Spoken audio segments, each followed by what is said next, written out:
bOX. Welcome to another episode of the Popcorn Confessional.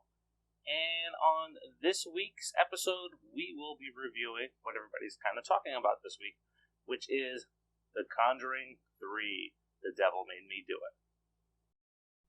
And fire up that Jiffy Pop, and we'll catch you in the booth.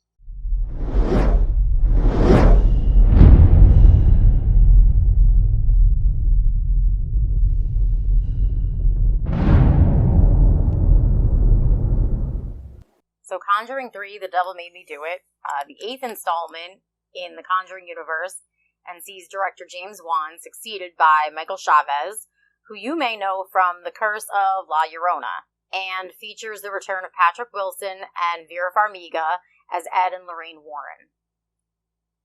The Devil Made Me Do It is based on the trial of Arnie Cheyenne Johnson, played by Rory O'Connor.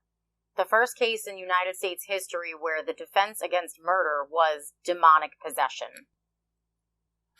The movie opens with the exorcism of young David Glatzel, played by Julian Hilliard, where things go a bit sideways, but eventually everyone thinks that they are cleansed of the evil in the family. But it was just the beginning, as the Warrens soon discovered that there is a sinister force provoking the entities and the paranormal happenings that are going on.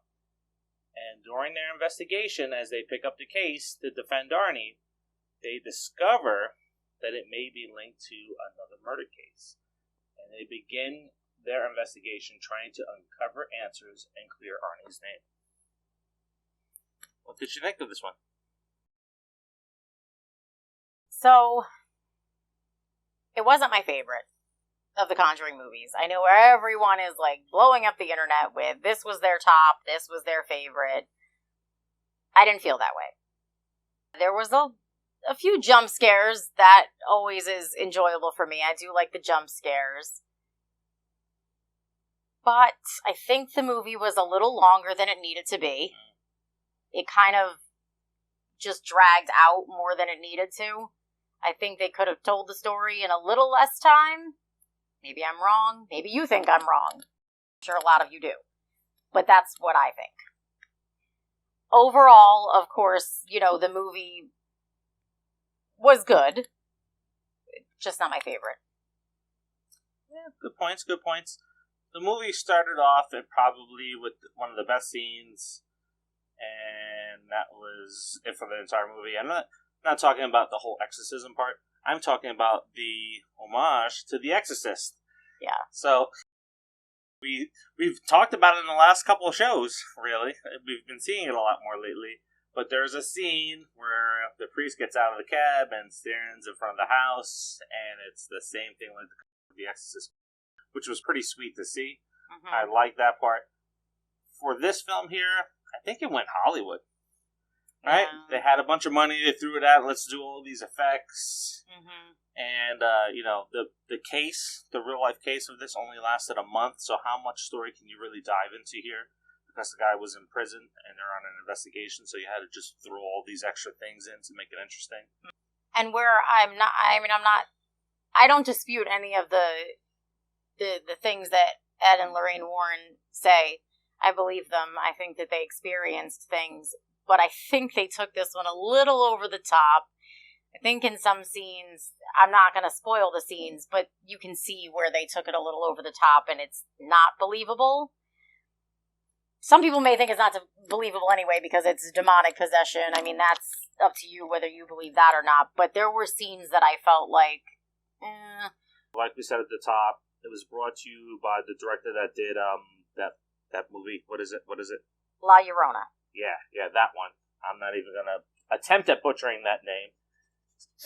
And I didn't care for that movie as well. I think it was too Hollywood. The Conjuring universe kind of exploded, and now it's like, all right, let's throw money at it. Let's try to get people into the theaters and scare them. And that's what I kind of felt in this film here, too. Kind of drifted away from the first two films in its style. There were a couple of scenes in particular, which I won't mention, that made me feel like it was just far-fetched.